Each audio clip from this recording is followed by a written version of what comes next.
जानिए लोटा और गिलास के पानी में क्या अंतर है। भारत में हजारों वर्षों से पानी पीने की जो सभ्यता है वो गिलास नहीं है, ये गिलास जो है विदेशी सभ्यता है।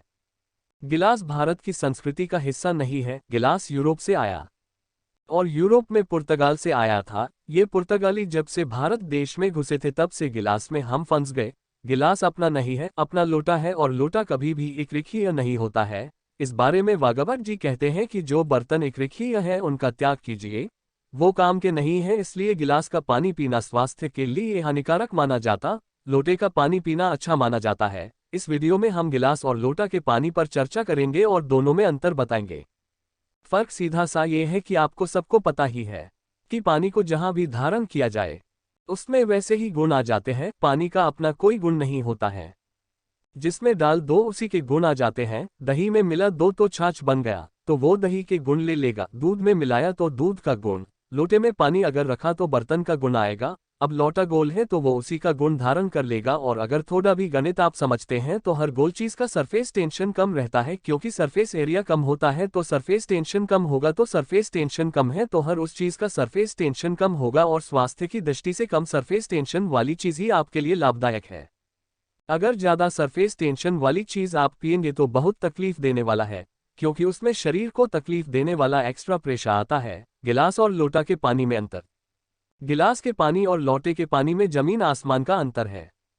इसी तरह कुएं का पानी, कुआं गोल है इसलिए सबसे अच्छा है। आपने कुछ सालों पहले देखा होगा कि सभी साधु संत कुएं का ही पानी पीते हैं, न मिले तो प्यास सहन कर जाते हैं, जहां मिलेगा वहीं पिएंगे। वो कुएं का पानी इसीलिए पीते हैं क्योंकि कुआं गोल है और उसका सरफेस एरिया कम है, सरफेस टेंशन कम है। और साधु संत अपने साथ जो केतली की तरह पानी पीने के लिए रखते हैं वो भी लोटे की तरह ही आकार वाली होती है, जो नीचे चित्र में दिखाई गई है। सरफेस टेंशन कम होने से पानी का एक गुण लंबे समय तक जीवित रहता है। पानी का सबसे बड़ा गुण है सफाई करना। अब वो गुण कैसे काम करता है वो आपको बताते हैं। आपकी बड़ी आंत है और छोटी आंत है। आप जानते हैं कि उसमें मेम्ब्रेन है और कचरा उसी में जाके फंसता है। पेट की सफाई के लिए इसको बाहर लाना पड़ता है। ये तभी संभव है जब कम सरफेस टेंशन वाला पानी आप पी रहे हो। अगर ज्यादा सरफेस टेंशन वाला पानी पीते हैं तो ये कचरा बाहर नहीं आएगा, मेम्ब्रेन में ही फंसा रह जाता है। दूसरे तरीके से समझें, आप एक प्रयोग कीजिए। थोड़ा सा दूध ले और उसे चेहरे पे लगाए। 5 मिनट बाद रुई से पोंछिए तो वो रुई काली हो जाएगी। स्किन के अंदर का कचरा और गंदगी बाहर आ जाएगी। इसे दूध बाहर लेकर आया। अब आप पूछेंगे कि दूध कैसे बाहर लाया, तो आपको बता दें कि दूध का सरफेस टेंशन सभी वस्तुओं से कम है। तो जैसे ही दूध चेहरे पर लगाया, दूध ने चेहरे के सरफेस टेंशन को कम कर दिया, क्योंकि जब किसी वस्तु को दूसरी वस्तु के संपर्क में लाते हैं तो वो दूसरी वस्तु के गुण ले लेता है।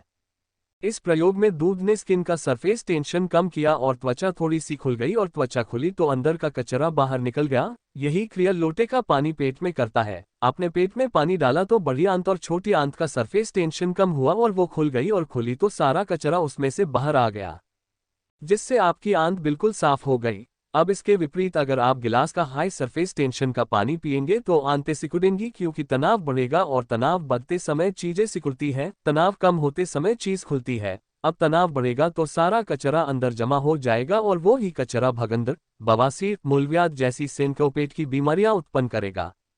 हमें कम सरफेस टेंशन वाला ही पानी पीना चाहिए, इसलिए लोटे का पानी पीना सबसे अच्छा माना जाता है।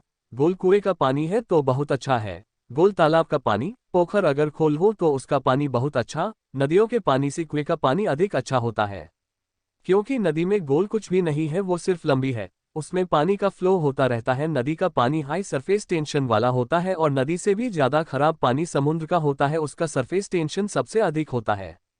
अगर प्रकृति में देखेंगे तो बारिश का पानी गोल होकर धरती पर आता है, मतलब सभी बूंदें गोल होती है, क्योंकि उसका सरफेस टेंशन बहुत कम होता है। तो गिलास की बजाय पानी लोटे में पिएं, तो लोटे को ही घर में लाएं। गिलास का प्रयोग बंद कर दीजिए। जब से आपने लोटे को छोड़ा है तब से भारत में लोटे बनाने वाले कारीगरों की रोजी रोटी खत्म हो गई। गांव गांव में कसेरे कम हो गए, वो पीतल और कांसे के लोटे बनाते थे। सब इस गिलास के चक्कर में भूखे मर गए। तो वागभट जी की बात मानिए और लोटे वापस लाइए। आप अपने विचार वीडियो के नीचे कमेंट बॉक्स में जरूर लिखें। आपको वीडियो पसंद आया है तो इसे लाइक करें और आपके सबसे खास दोस्त को भी शेयर जरूर करें। Thanks for watching Hindi video Guru.